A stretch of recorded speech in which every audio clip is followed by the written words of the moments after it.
Baseball Hour with Tony Mazz. Me! Presented by Bigelow Tea, Jackson Lumber, Blue Moonlight, Wellesley Testosterone, FindMassMoney.com, Gem Plumbing, and by Golf. On Boston's home for sports, 98.5, the Sports Hub. 2-2. Swing and a miss, struck him out, and the Red Sox win it 5-0.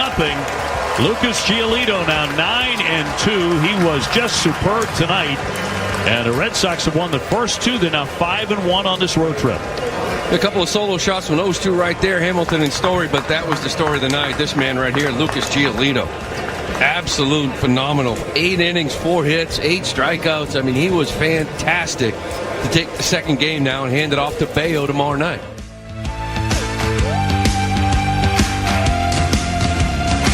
So Lou Maloney tells me that Lucas Giolito was a story last night. David Hamilton homered. Trevor Story homered. Boy, Story's having a heck of a year. Jimmy Stewart, if I said to you, what was the story of last night's game? What was the story in Baltimore as the Red Sox beat the Orioles 5-0 to maintain their grasp on the first wild card spot? What was the story, Jimmy Stewart? Lucas Giolito pitching 8 shutout innings. And that would be a good answer, except you know what? In the famous words of former Red Sox manager Joe Morgan, and I'll explain the reference later, but in the famous words of former Red Sox skipper Joe Morgan, that's not the story of this game. Well, that's your opinion. Okay, what was the story of this game was something that didn't even take place in Baltimore. This was the story of last night's game. This is hit high and deep to right field, and it's gone. Gasper turns on it, and he ties the game. He had been 0 for his last 27 earlier tonight, and he's had 3 straight hits now, including a game-tying home run. And a high drive to deep right center field. And it's carrying, and it's gone. Matt Wallner with a 3-run homer. And the Twins lead 7-4. Fly ball to right, but it is playable. And that is the ball game. The Twins will win it. They come back from a 4-0 deficit. They score 4 in the 9th, and the Twins even up the series with a 7-5 win. That was the story last night, if you are a Red Sox fan. That was the story happening north of the border after the Red Sox had finished their game with the Baltimore Orioles. The Minnesota Twins, down 4-0, rallied, made it 4-2, and then got 4 runs in the 9th inning and beat the Toronto Blue Jays up in Canada. And why is that the story? Because the division's in play, bitches. The division is in play. Red Sox now just 4 games out in the American League East behind the Toronto Blue Jays. So just to give you the real landscape here in the American League, and you have to give me a second just so I provide you with statistical accuracy or actual standing accuracy. In the American League, the Red Sox right now trail the Toronto Blue Jays by 4 games in the loss column. In the wild card race, the Red Sox are 5 games ahead of the Kansas City Royals, who are currently out of the playoffs. Okay, Kansas City is the 4th wild card team. So you follow me? The Red Sox are closer to first place than they are to being out of the playoffs. And I'll have you know that they're 3-7 against the Toronto Blue Jays this year. So if the Red Sox had beaten the Blue Jays just 2 more times, if they were 5-5 instead of 3-7, right now they'd be tied for the division lead. That's what all of that should tell you. You still have some head-to-head games against the Blue Jays. I think it's 1 more series they have remaining on the final weekend of the season. But you tell me. Because if you think I'm crazy, I'm telling you I'm not. The Red Sox are very much in contention for the division, and I heard them talking about this on the midday show today, that the Red Sox have one of the easier schedules in baseball over the balance of the season. Basically, let's call it the final month, the month of September, while the Blue Jays have one of the more difficult schedules. So, the point being, Don't just aim for the wild card. Aim higher. The division is in play. The Red Sox can win the American League East. And for all of the talk we have had about the wild card and winning the top wild card spot and getting home field in the wild card series in the first round, guess what could happen if the Red Sox win the division? They could get a first round bye and be in the division series. So 617-779-0985. This is where I want to start the baseball hour tonight. I want to know, what is your level of confidence in the Red Sox right now? Because I would argue that it should be at a season high. It really should. I can't tell you the last time that I felt the Red Sox were in this good a spot, including 2021. Remember that in 2021, and everybody conveniently forgets this, they kind of faded after the trade deadline. They had problems at first base. They needed to win on the final day of the season to get into the playoffs. Even then, they got into the playoff game and then had to beat the Yankees at Fenway Park. But it was all very much in doubt. The last time they were in a spot where they were in possession of a playoff spot or in a position where they were in possession of a playoff spot, and we were this late in the year, was really 2018. Now, this doesn't compare to that, but it's been a long time. And if you want to go further, Giolito went out last night, pitched his ass off, after Garrett Crochet and Brian Bayo did the same thing at Yankee Stadium. And Bayo goes to the mound tonight. Name me, if you would, a team that has 3 better starters than the Red Sox. And when I say that has 3 better starters, I'm talking about true performance-wise. And let me qualify that just a little bit. I don't want to go too far with this, but my point is that since June 6th, basically the last 3 months, the Red Sox have 3 starting pitchers that rank in the top 12 in baseball, not in the American League, in all of baseball in earned run average. Number 4 on the list of those 12 is Lucas Giolito. Number 10 is Brian Bayo. Number 12 is Garrett Crochet. So I asked Jared Carabas last night. We'll play some of his sound from last night's show throughout the course of tonight's show. Again, we actually had the fire department come into the building last night, preempted the show, so we didn't get on until about 6:40. So many of you didn't get to hear a lot of this, so we're going to play it again. But the Red Sox have played themselves into a spot where not only are they the leading wildcard team, they are now a threat to win the division. And when I talk about the pitchers in the rotation, earlier this season, I asked you the question, and I asked Jimmy Stewart the question, I asked Jim Murray the question. I'm going to repeat it and tell you what Jim Murray's answer was at that time. I said, what do the Red Sox do well? Early in the season, when the Red Sox were playing poorly, I said, somebody out there tell me what they do well. And Jim Murray's answer was, they hit bad pitching. And he was right. They were beating up on bad teams. They had a positive run differential despite a losing record, which means they beat the bag out of bad teams and then lost a lot of one-run games. They fundamentally were unsound. They made a crap ton of mistakes. They found ways to lose. And so the question was, what do they do well? Well, if I ask you that question now, what's your answer? What do they do well? Jimmy Stewart, what would your answer be? Their top 3 starters are great, and their back end of the bullpen is outstanding, and they're getting Justin Slayton back, so they have 3 at the front, 3 in the back. Okay, so I'm going to leave Slayton out of it for a minute, Jimmy. We'll see what happens when he comes back. I'm worried about the health of his arm, but I understand what you're saying, and I would say that really what it comes down to with the Red Sox is their high-end pitching is pretty good. And when I say high-end, I'm basically saying what Jimmy said.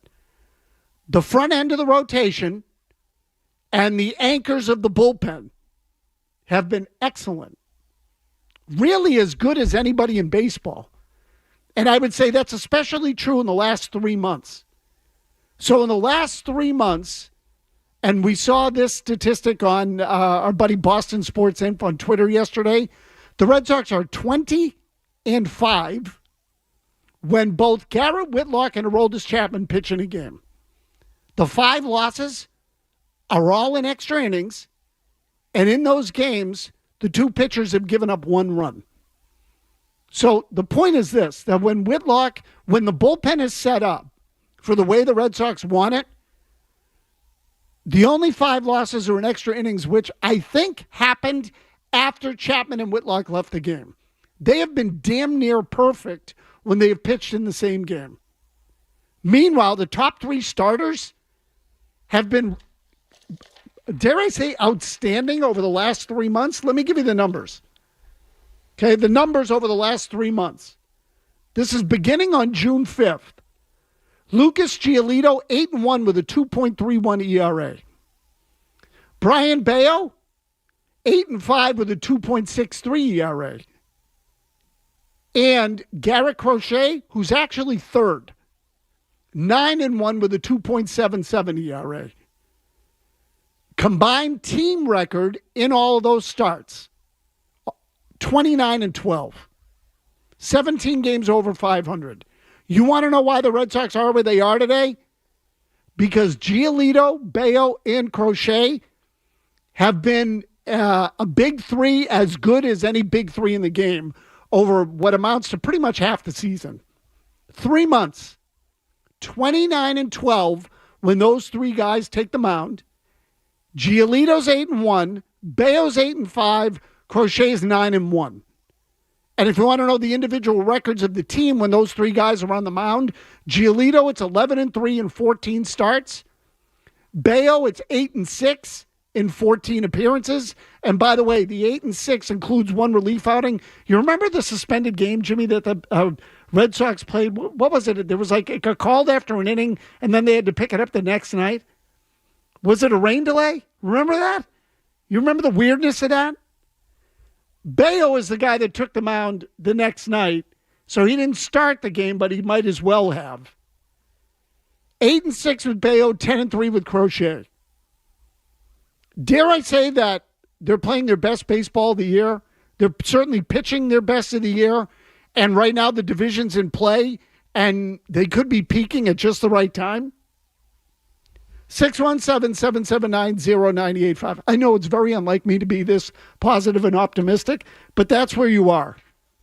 Went 5-0 last night against a bad Baltimore team, game that was never really out of control. They had a nice win the night before, 4-3. It feels like this team has turned a corner, and my hope is even beyond 2025. But we could be in for a fun September and maybe even October. So again, 617-779-0985 here on the Baseball Hour. Back with your call.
Baseball Hour on 98.5 The Sports Hub.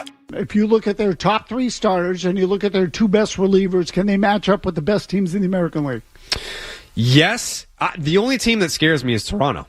I think that they can hold their own or are better than... Like, you could make the case that the Red Sox are one of the best teams in the American League outside of the Toronto Blue Jays. I'm happy to tip my cap to Toronto and recognize that they have been the class of the AL this year.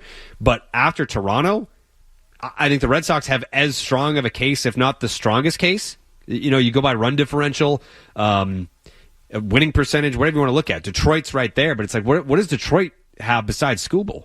Like, you go up against Detroit, it's like, all right, yeah, that's a tough game one, but after that, I think the Red Sox can handle their business, and you would be counteracting Tarek Skubal with Garrett Crochet, so it's almost a wash. And then after that, I like my chances. You have the edge after that. Yeah, I like my chances.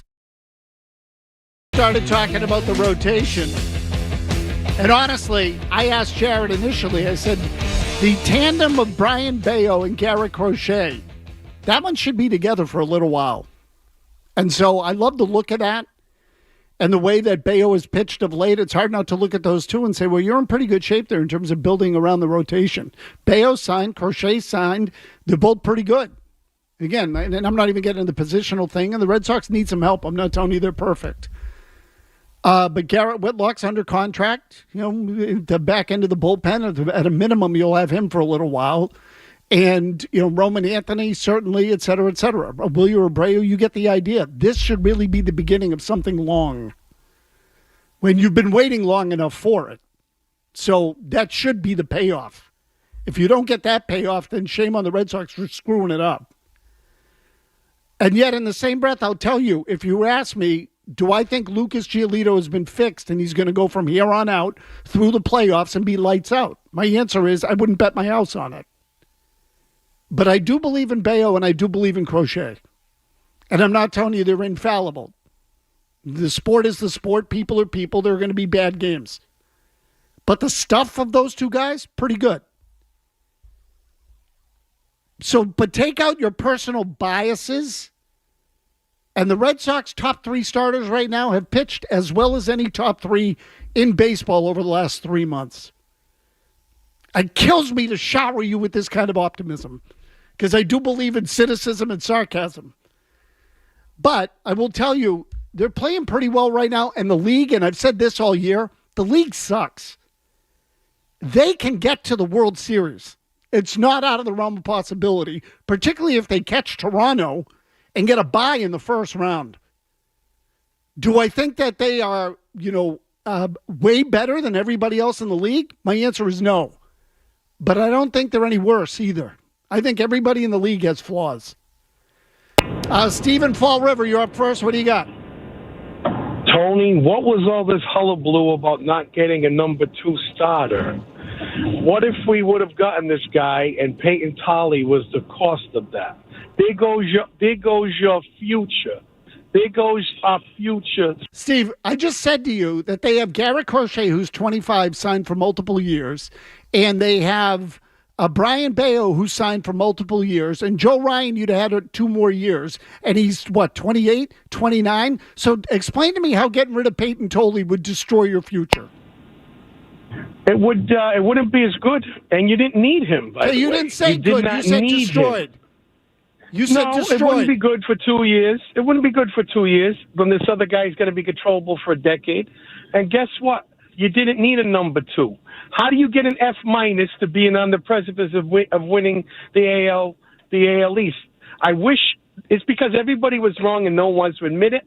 That's the problem, Tony. But here's the other thing. So I'm going to let you go only because I got other people on the phone. You can call anytime, Stephen. I mean that sincerely.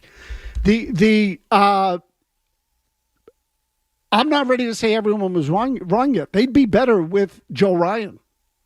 They'd be better with Joe Ryan, as poorly as he's pitched in the last couple of outings. They'd be better, and they'd have him for 2 years beyond this one.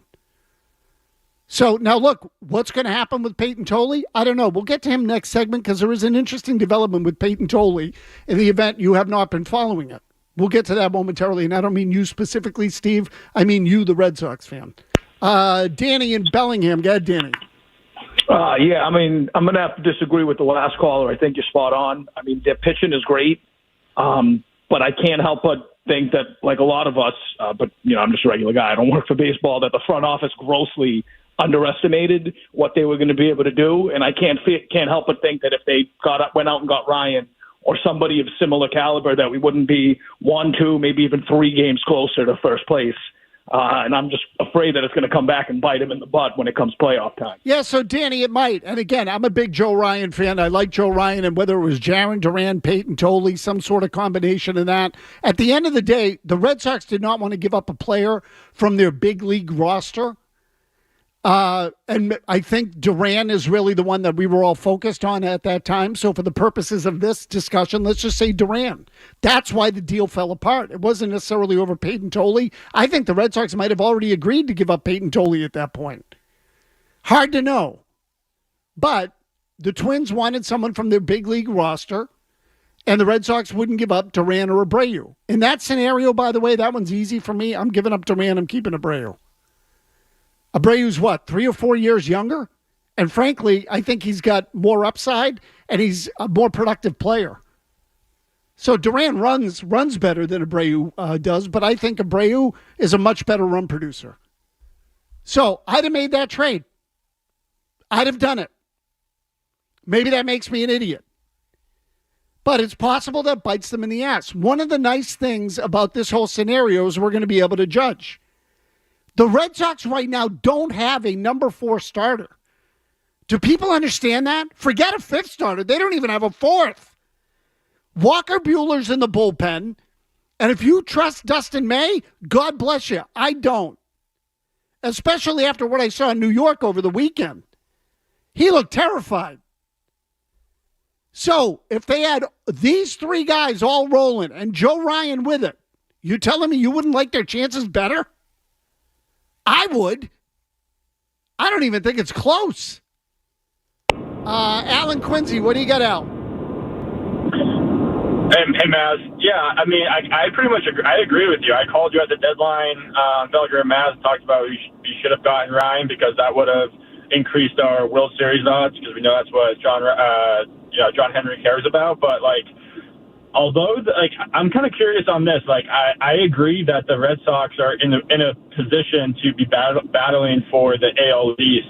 At the same time, Giolito hasn't thrown this many innings in a long time, and Bayo's on pace to break his, have his career high for innings pitched. So I guess my question is how do you balance challenging for the AL East, but at the same time maybe holding these guys back a little bit in terms of innings pitched to make sure they stay fresh for the playoffs? Because if those 2 guys aren't ready to go for the playoffs, then you're in trouble. So I'm just kind of curious about how you think they have to kind of balance that to make sure that you're still staying competitive with an easy schedule the rest of the way, but also making sure your top 3 guys, because you have no one else, are going to be ready to pitch in the playoffs. Yep. So, Al, here's what I would do if I were the Red Sox. First of all, when you get opportunities to give them an extra day of rest, give them the extra day of rest. Okay, and that means open dates in the schedule, and I haven't looked at the entire month of September to tell you how many of those have. The Red Sox do that anyway, so that's sort of standard. The other thing I would say is hope for blowouts. And I know that kind of is a silly thing to say, but you're going to play some bad teams here down the stretch. If you get big leads, get these guys out of the game. Get them out. So now, look, last night was pretty close the whole time, and Giolito was rolling. So you don't want to sacrifice games in order to do that. And you want to talk about one of the negatives from last night's game? Let me tell you what it was. That in the 9th inning, Justin Wilson got in there. The Orioles got a couple of guys on the bases, and all of a sudden, you know what happened? Aroldis Chapman had to get up in the bullpen. So does that affect his availability for tonight? I don't know. Maybe. But it felt like the situation, what series was that? Was that the Marlins series? The Marlins, that Saturday afternoon game. Okay, so the Marlins series, what's his name came in? Isaiah Campbell couldn't close out a 7-2 lead. They had to bring Chapman into the game, and then they ended up losing on Sunday because Chapman was unavailable. So, it felt to me like that scenario was kind of replaying itself last night. Chapman had to get up. Chapman was up once. Then when they opened up the game a little bit, they took him out. Or they sat him down, rather. They put Wilson in the game. And then when Wilson got into trouble, Chapman had to get up again. So he never had to come in the game, but they got him up twice. In the mind of Cora and of the pitching staff, pitching coach, Andrew Bailey, let alone the medical people and everyone else who gets involved, do they now look at Chapman and say they can't use him tonight? So I'm eager to see how that plays out. Because whatever Cora said before the game, and I haven't seen this yet, but if Cora said he's available, I'll believe it when I see it, because managers have been known to lie about the availability of pitchers because it affects how the other manager might use his bench. So that was one of the negatives that came out of last night's game. That was really, I would say, just about the only negative that came out. But yes, they have to protect their pitchers. And right now, they don't have a number 4 starter. In fact, they're undecided for, I think it's Saturday at Fenway Park. It is Saturday. Okay, they're undecided for that game. Jared Carrabis last night theorized on who an interesting candidate for that game could be. And for that matter, a candidate for the month of September and, dare I say, October. Wait until you hear this one. Kevin Majori...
series. He's just got to go out there and give you a chance to win one game.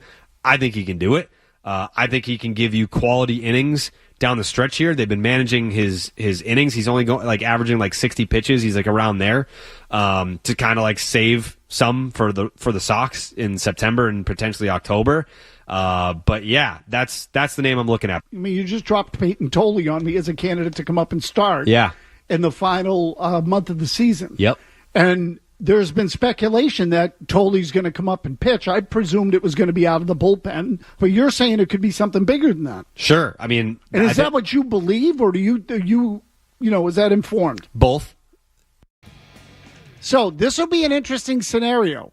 Okay. And again, I'm eager to hear from all of you. 617-779-0985. Here's the thing with Peyton Tolli.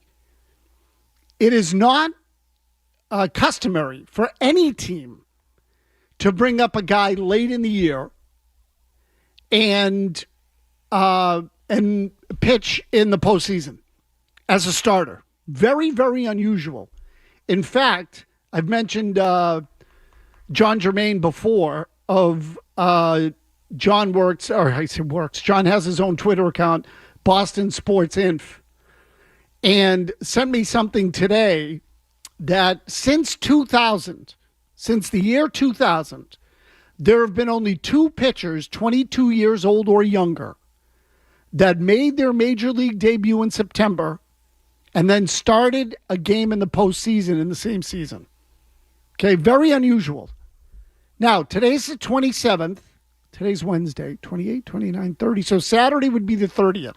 So technically speaking, Peyton Tolli, if he pitches Saturday, and right now the Red Sox are undetermined for a starter on Saturday, but if Peyton Tolli pitches that game, for all intents and purposes, he will be only the 3rd starter since the start of this millennium to have started a game basically this late in the season and then pitched in the playoffs, if it comes to that. The other 2, both with the Tampa Bay Rays. Shane Baz and Matt Moore. One was in 2021, one is in 2011. Now, for those of you who want ammunition to prove that the Red Sox are turning into the Tampa Bay Rays, there is your ammunition.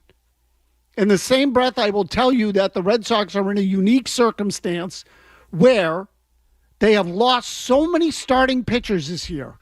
That quote-unquote depth that everybody was talking about, and I say that as being a wise ass, but the depth that they were hitting us over the head with in spring training about going with a 6-man rotation potentially, they don't have it anymore. They don't have a 4th starter right now because so many guys have gotten hurt. So there is a very real chance that Peyton Tolli could be asked to enter the situation here in the coming days. Now, does that mean they would pitch him every start in September? They'd use him in the bullpen in September? I have no idea. Or October? I have no idea. I'm just telling you that relative to other years, I think there are elements in play here that could lead the Red Sox to starting a rookie down the stretch and maybe in the playoffs.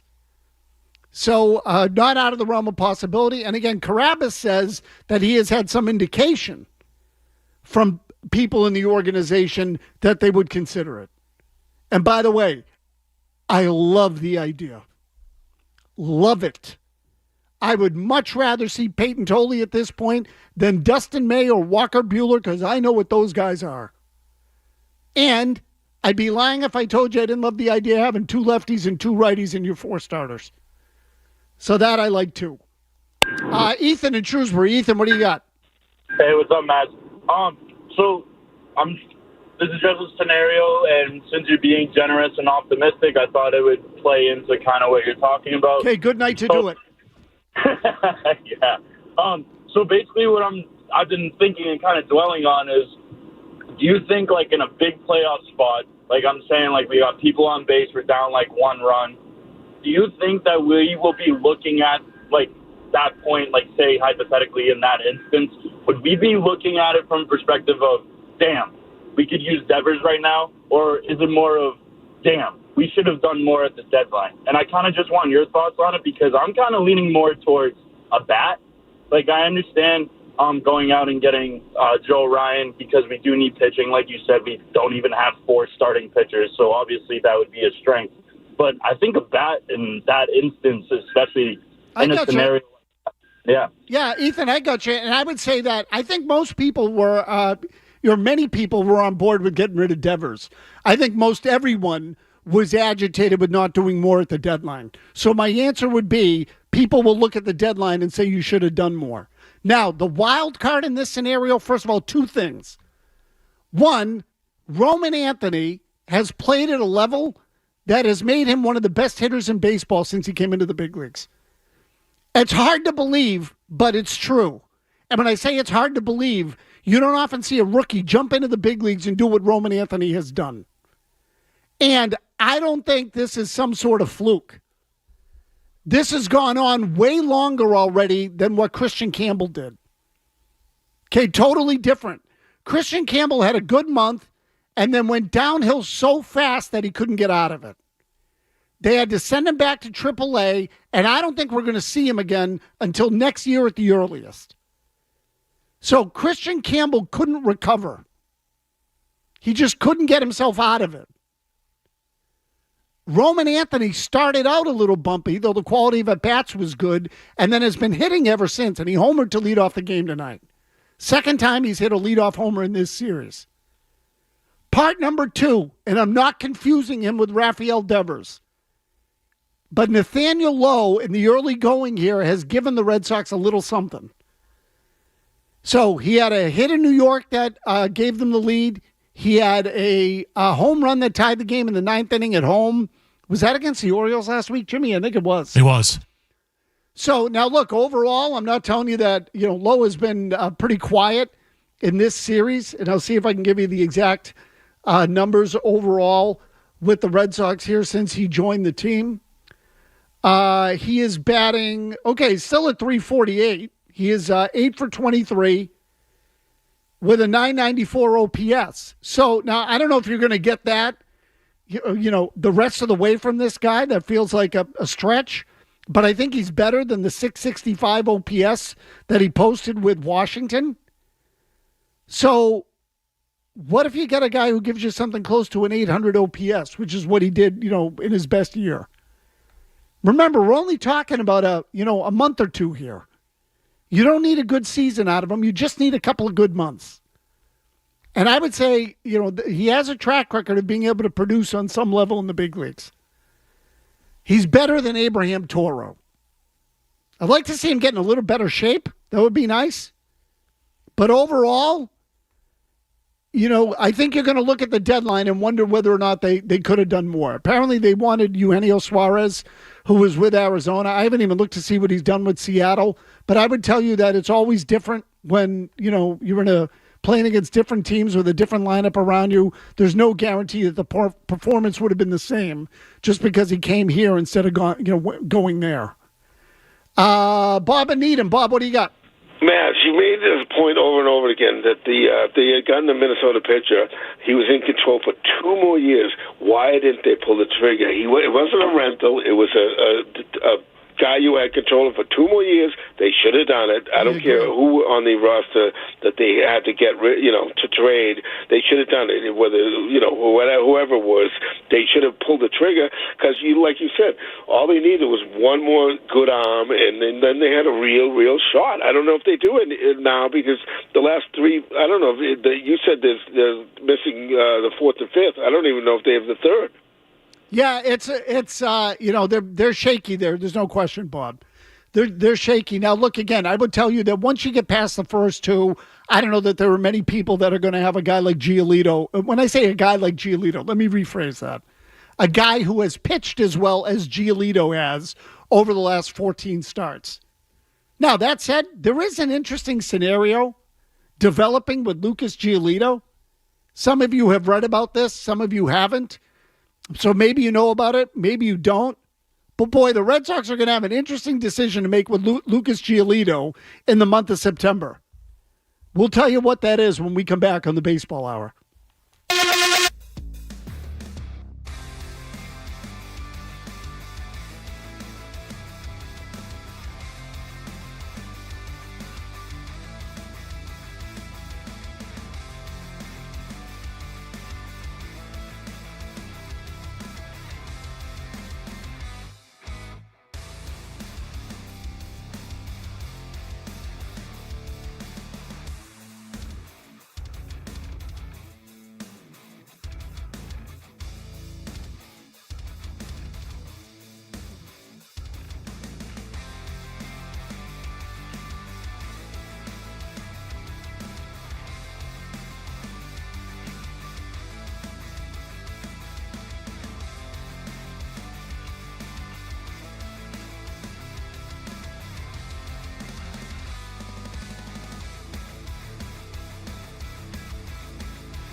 They go in order. And that is going to be in there. Caught him looking. Strike 3. Swing and a miss. He struck him out. Strikes out Henderson for the second time.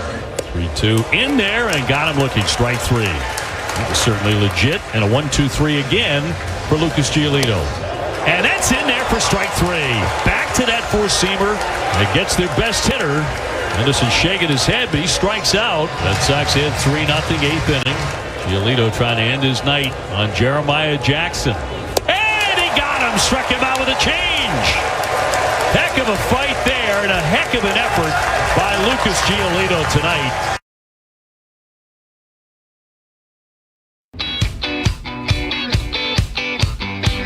Another good outing by Giolito. How many more does he have in a Red Sox uniform? We'll answer that question in a moment. I do want to bring in, we have one more caller on the line, so I want to squeeze him in here. Steve is in Miami. Hello. Calling about rookies pitching in this late in the season, rather. Steve, what do you got? Yeah, I live down here. I'm still more of a Red Sox fan, but one pitcher that the Marlins had that was a rookie that pitched in the World Series was Dontrell Willis. He came up the same year as Miguel Cabrera in 2004. Okay, did he pitch the whole season, Steve? Did he pitch the whole season or most of it? No. He came up during the season. Okay, but when during the season? Did he come up early or did he come up late? Probably mid. Okay, so this is the stat I gave you earlier was 22 or younger called up in the month of September. May 9th is when Dontrell Willis was called up and pitched his first game. Okay, so it doesn't apply. There were lots of rookies who pitch in a season and then pitch in the playoffs. John Lackey did it with the then Anaheim Angels back in 2002. I remember this. Jarrett Wright did it with the Cleveland Indians. Like, lots of guys have done that. The question is, how many guys have been brought up in the final month? And in the case of Peyton Tolli, it would happen on August 30th, but let's just say the month of September. In the last 20 years, 25 years, it's only happened twice, both times by Tampa Bay. That's what the point was. And I'm sorry, I'm not jumping down your throat. I just, we're up against the end of the show, and it's just not the same thing. It's not apples to apples. Now, as it pertains to Lucas Giolito, I tease this, I want to land the plane, as the saying goes. Lucas Giolito's contract is up at the end of the year. Right now, he has 119 innings pitched for the season. Okay, 119.1. 119 and a third. If Lucas Giolito, you're going to have to give me a second here now. I want to make sure I get all this right. If Lucas, 119 and a third. If Lucas Giolito pitches 140 innings, he has an option and can become a free agent. If he doesn't get to 140, which at this point is just a little more than 20 innings away, if he doesn't get to 140, the Red Sox have an option for $14 million. Right now he's making 19. So do you understand? If he doesn't get to 140, effectively the Red Sox can bring him back on a one-year deal and give him a pay cut. So the question is this: do the Red Sox hold him out at some point down the stretch and prevent him from getting to 140 innings?